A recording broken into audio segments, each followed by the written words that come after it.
नमस्कार, मैं आप सभी का स्वागत करती हूं जन जागृत न्यूज चैनल में। आइए आज हम आपको दिखाते हैं कुरांव प्रयागराज की खास खबर।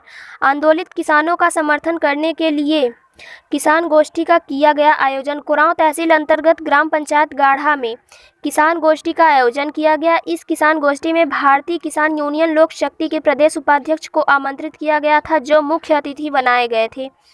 विशिष्ट अतिथि के रूप में किसान विकास मंच के जिलाध्यक्ष एडवोकेट केबी सिंह उपस्थित रहे। यह कार्यक्रम गांव के ही डॉक्टर अनिल कुमार सिंह द्वारा आयोजित किया गया था, जिसका संचालन प्रेम शंकर सिंह ने किया। कार्यक्रम को प्रधान मानपुर राकेश पटेल, लालता प्रसाद सिंह सहित कई किसानों ने संबोधित करते हुए किसानों की पीड़ा व्यक्त किया। किसान गोष्ठी को संबोधित करते हुए ललन सिंह पटेल ने कहा कि किसान अपनी अनाज को लेकर दर दर भटक रहा है। उनके अनाज का सही मूल्य नहीं मिल पा रहा है। केंद्र सरकार द्वारा लाए गए 3 काले कानून को वापस कराने के लिए पंजाब और हरियाणा को किसान लाखों की संख्या में दिल्ली के बॉर्डर पर अनशन पर बैठे हुए हैं, लेकिन ये सरकार किसानों की एक भी बात सुनने के लिए तैयार नहीं है। उन्होंने अपने संबोधन में यह भी कहा कि 26 जनवरी को किसान संगठनों द्वारा घोषणा किया गया कि दिल्ली बॉर्डर पर ट्रैक्टर मार्च निकाला जाएगा। कार्यक्रम को संबोधित करते हुए किसान विकास मंच के जिलाध्यक्ष केवी सिंह ने कहा कि किसानों को संगठित होकर रहना है। किसान तो किसान होता है, चाहे वह जिस संगठन का हो। सभी को कंधे से कंधा मिलाकर चलना है। यदि सरकार द्वारा लाए गए कृषि कानून को वापस नहीं लिया जाता तो हम सभी किसान आंदोलित किसानों का समर्थन करते रहेंगे। कार्यक्रम के आयोजक अनिल कुमार सिंह ने कहा कि 26 जनवरी को अधिक से अधिक ट्रैक्टर लेकर हम लोग चलने का काम करेंगे।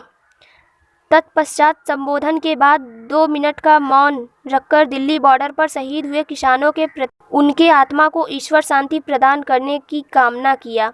इस मौके पर सैकड़ों की संख्या में किसान मौजूद रहे। ये किसान गोष्ठी का आयोजन किया, तो यह कार्यक्रम रखने का उद्देश्य क्या था आपका? कार्यक्रम रखने का उद्देश्य ये था कि जो दिल्ली में जगह जगह से किसान बिल के विरोध में धरना और प्रदर्शन कर रहे हैं, ये आग वहाँ फैली हुई है। तो हमारा विचार ये है, हमारी दिली इच्छा ये है कि ये आग पूरे भारतवर्ष के किसानों में फैले और आवाज को बुलंद करके हम सरकार को बताएं कि हमारे खिलाफ जो आपने बिल पास किया है, ये बिल आप वापस ले लो, हमको ऐसा बिल नहीं चाहिए। हम आपको ये बताना चाहते हैं कि हम गांव-गांव जाकर लोगों को जगाएंगे, लोगों को बताएंगे, लोगों को समझाएंगे कि हमको आपको कृषि की लागत, धान गेहूं की लागत, उपज की लागत हमको आपको नहीं मिल रही है।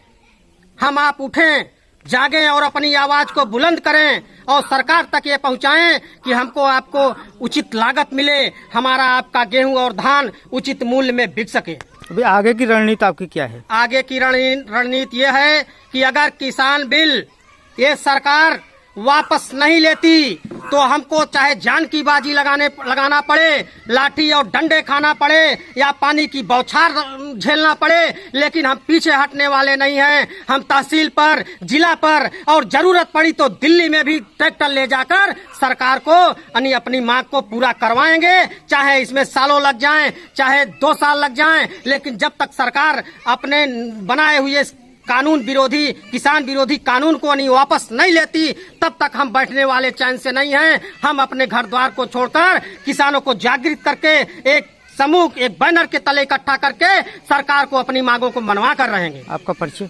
हम किसान अनिल कुमार सिंह गाढ़ा से रहने वाले हैं। गए थे, तो आज किसानों को जो आपने संगठित करने की बात कही, इसका उद्देश्य क्या था?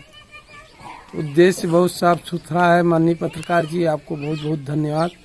आप ग्रामांचलों में आकर भी हम किसानों की बात को उठाने का काम कर रहे हैं, इसके लिए मैं आपकी बहुत बहुत प्रशंसा करता हूं।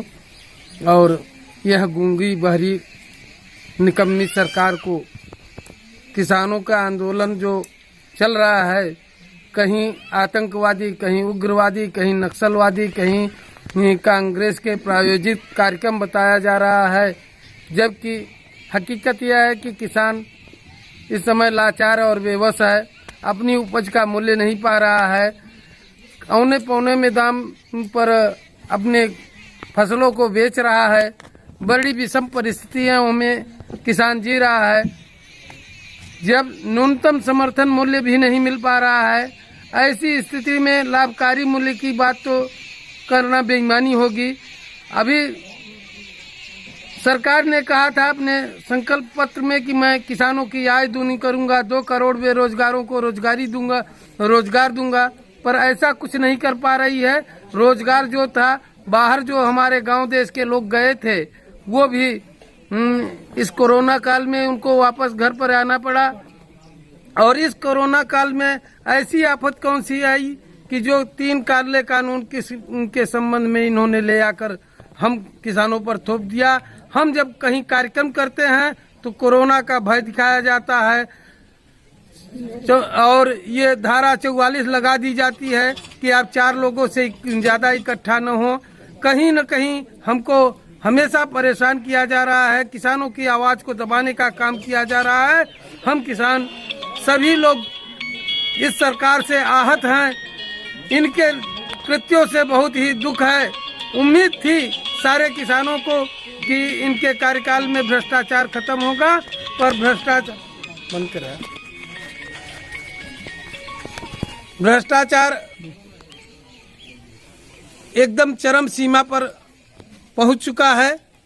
ऐसी परिस्थितियों में हम सब गांव-गांव जाकर वहां हो रहे शहीदों का नमन करते हुए उनके लिए मौन हम लोगों ने रखा है और आगे चलकर हम उनकी ताकत को दूना करने के लिए किसान साथियों से निवेदन करने आए हैं कि हम सबको नहीं दिल्ली चल पा रहे हैं तो अपने तहसील पर धरना प्रदर्शन करने का काम करेंगे। सर, आपका परिचय? मैं ललन सिंह पटेल, प्रदेश उपाध्यक्ष, भारतीय किसान यूनियन लोक शक्ति, सदस्य जिला पंचायत प्रयागराज। इस चैनल पर दिखाए जाने वाले सभी न्यूज से अपडेट रहने के लिए सब्सक्राइब करें जन जागृत न्यूज, सच के साथ में बेल आइकन दबाना न भूलें। धन्यवाद।